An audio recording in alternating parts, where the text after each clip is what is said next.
Shalom keluarga damai, kembali lagi dalam Sapaan Damai Sejahtera 31 Maret 2023. Mari Bapak Ibu Saudara, sebelum kita merenungkan firman Tuhan, kita mau bersama-sama bersatu di dalam doa. Tuhan Yesus, kami bersyukur untuk kasih setia Tuhan yang begitu besar di dalam kehidupan kami. Kami bersyukur ya Tuhan, kalau hari ini kami sekali lagi dapat merasakan dan menikmati pemeliharaan Tuhan yang begitu nyata dalam kehidupan kami. Kami bersyukur untuk kasih Tuhan untuk setiap kami yang tidak pernah berubah. Dan saat ini ya Tuhan, ajar kami untuk sungguh-sungguh mengasihi Tuhan dan hidup menyenangkan nama Tuhan. Oleh sebab itu kami memerlukan firman Tuhan untuk kami dapat hidup menyenangkan Tuhan. Berbicaralah kepada setiap kami ya Tuhan lewat perenungan firman Tuhan pada hari ini. Mampukan kami untuk mengerti dan mampukan kami juga untuk melakukannya dalam kehidupan kami. Terima kasih Tuhan Yesus, dalam nama Tuhan Yesus kami siap untuk mendengarkan firman-Mu. Amin. Bapak Ibu Saudara, pembacaan firman Tuhan kita pada hari ini terambil dari Filipi, pasalnya yang pertama ayat 21 hingga ayatnya yang ke-30. Filipi pasal yang pertama, ayat yang ke-21 hingga ayatnya yang ke-30, demikian bunyi firman Tuhan. Karena bagiku hidup adalah Kristus dan mati adalah keuntungan. Tetapi jika aku harus hidup di dunia ini, itu berarti bagiku bekerja memberi buah. Jadi mana yang harus kupilih, aku tidak tahu. Aku didesak dari dua pihak, aku ingin pergi dan diam bersama-sama dengan Kristus, itu memang jauh lebih baik. Tetapi lebih perlu untuk tinggal di dunia ini karena kamu. Dan dalam keyakinan ini, taulah aku akan tinggal dan akan bersama-sama lagi dengan kamu sekalian, supaya kamu makin maju dan bersukacita dalam iman. Sehingga kemegahanmu dalam Kristus Yesus makin bertambah karena aku, apabila aku kembali kepadamu.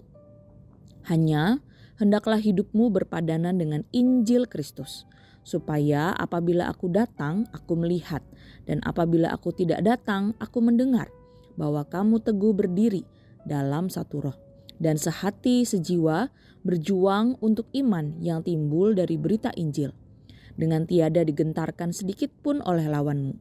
Bagi mereka semuanya itu adalah tanda kebinasaan, tetapi bagi kamu tanda keselamatan. Dan itu datangnya dari Allah. Sebab kepada kamu dikaruniakan bukan saja untuk percaya kepada Kristus, melainkan juga untuk menderita untuk Dia, dalam pergumulan yang sama seperti yang dahulu kamu lihat padaku, dan sekarang kamu dengar tentang aku. Sedemikian jauh pembacaan firman Tuhan kita pada hari ini. Bapak Ibu Saudara, tema perenungan kita adalah cinta pada Kristus.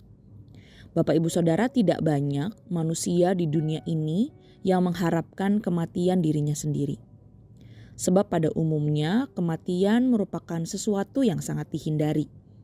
Entah berapa banyak jumlah uang yang harus dikeluarkan setiap bulannya untuk mempertahankan nyawa seorang manusia. Tetapi Bapak Ibu Saudara, di dalam bagian firman Tuhan yang kita baca hari ini, Paulus menyiratkan bahwa secara manusia, dia jika boleh memilih, ia lebih senang untuk mati dan diam bersama dengan Kristus. Cinta Paulus kepada Kristus begitu besar. Paulus justru sangat merindukan untuk bertemu dengan Kristus secara pribadi. Namun di sisi lain Bapak Ibu Saudara, Paulus sadar bahwa hidupnya di dunia ini memiliki peran dan tanggung jawab yang besar. Selama ia hidup, ia diberikan kesempatan hidup di dunia ini. Ia harus bekerja menghasilkan buah rohani di dalam melayani jemaat. Bapak Ibu Saudara, komitmen ini adalah ekspresi yang konkret dari cinta dan ketaatan Paulus kepada Kristus. Cinta dan komitmen Paulus ini terlihat dari bagaimana ia memandang segala sesuatu dari sudut pandang Kristus. Ketika ia dipenjara, Paulus tidak melihat itu sebagai penderitaan yang begitu berat, penderitaan yang menghancurkan imannya dan menggoyahkan hatinya. Tidak, Paulus justru tidak menyia-nyiakan kesempatan itu demi kemajuan Injil. Paulus bahkan melihat bahwa melalui pemenjaraannya semakin banyak orang dikuatkan imannya dan semakin berani dalam memberitakan Injil. Ketika melihat orang-orang yang telah memberitakan Kristus dengan motivasi yang tidak baik, Paulus menjadi putus asa. Tetapi sebaliknya ia tetap bersukacita demi pemberitaan Injil itu sendiri. Paulus memberi teladan kepada setiap jemaat Tuhan untuk tidak mengeluh ketika situasi hidup kita menjadi sulit. Paulus telah meneladani bagaimana ia tetap taat, ia tetap bekerja menghasilkan buah dan menjadi berkat bagi banyak orang selama ia masih hidup dan bernafas. Hidup seperti yang dimiliki Paulus ini adalah hidup yang sungguh-sungguh penuh arti. Hidup yang sungguh-sungguh mengasihi Allah dan mengasihi Injil Allah. Kunci dari sikap mental dan cara pandang Paulus yang positif di tengah deraan kesulitan hidup adalah cintanya kepada Kristus. Kristuslah yang menopang dan memberi kekuatan kepada Paulus selama hidup dan selama ia melayani. Karena jelas apa misi yang diemban Paulus. Paulus siap menanggung apa saja agar misi itu tercapai. Misi itu ialah Injil diberitakan ke seluruh dunia. Kesulitan dan penderitaan tidak menyurutkan niat dan kegiatannya. Bahkan ia melihat semua halangan itu menjadi sarana untuk kemajuan Injil. Paulus bukan hanya sekedar optimis tetapi juga realistis. Keadaannya di penjara tidak membuat perkabaran Injil terhambat. Ia bisa memberitakan Injil kepada orang-orang yang juga ada di penjara. Juga kepada pengawal dan pegawai istana di mana penjara itu berada. Dan lebih daripada itu, Paulus melihat akibat pemenjaraannya itu, orang lain semakin giat menginjili.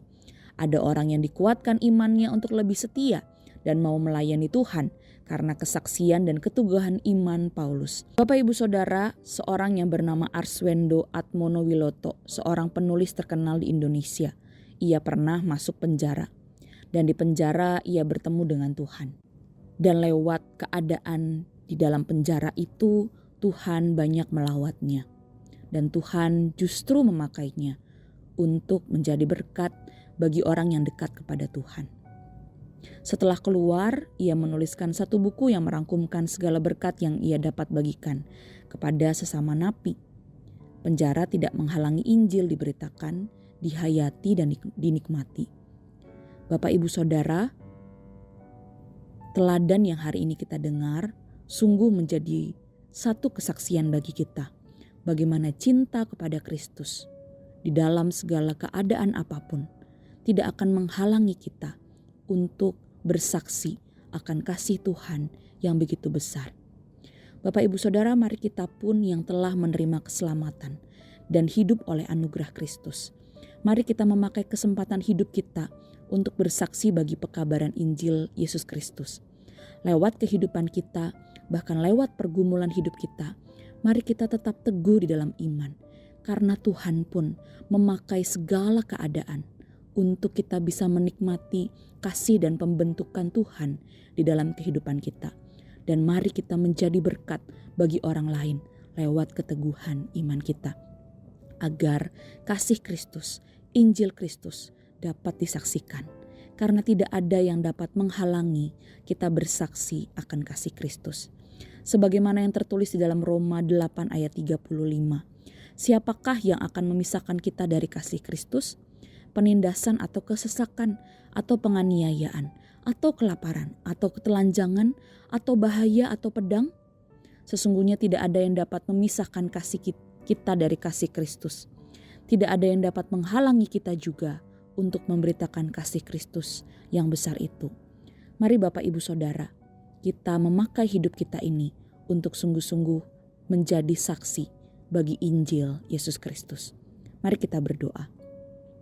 Tuhan Yesus, kami sungguh mengucap syukur untuk kasih Tuhan yang begitu besar untuk kami. Di dalam segala keadaan kami dapat menyaksikan bahwa kasih Tuhan tidak pernah berubah buat kami. Tuhan, kalaupun saat ini kami sedang berada di dalam pergumulan, kalaupun saat ini kami sedang berada di dalam penderitaan, mampukan kami ya Tuhan untuk melihat kasih Tuhan yang justru semakin besar di dalam kehidupan kami. Tuhan, mari Engkau meneguhkan iman dan hati kami, agar di dalam kesulitan hidup kami pun kami semakin dikuatkan karena kasih Tuhan yang tidak pernah pergi dan undur dari hidup kami. Kami rindu, kami menjadi saksi Tuhan. Kami rindu, kami sungguh-sungguh mengasihi Tuhan. Dan bahkan kami menjadi saksi akan kasih Tuhan yang besar kepada orang-orang di sekitar kami. Terima kasih ya Tuhan, pakailah hidup kami ini sungguh menjadi berkat bagi orang-orang di sekitar kami. Agar melewat hidup kami, mereka boleh menyaksikan kasih Tuhan yang besar itu. Terima kasih ya Tuhan, di dalam nama Tuhan Yesus kami berdoa dan mengucap syukur. Amin. Selamat beraktivitas Bapak Ibu Saudara, Tuhan Yesus memberkati setiap kita.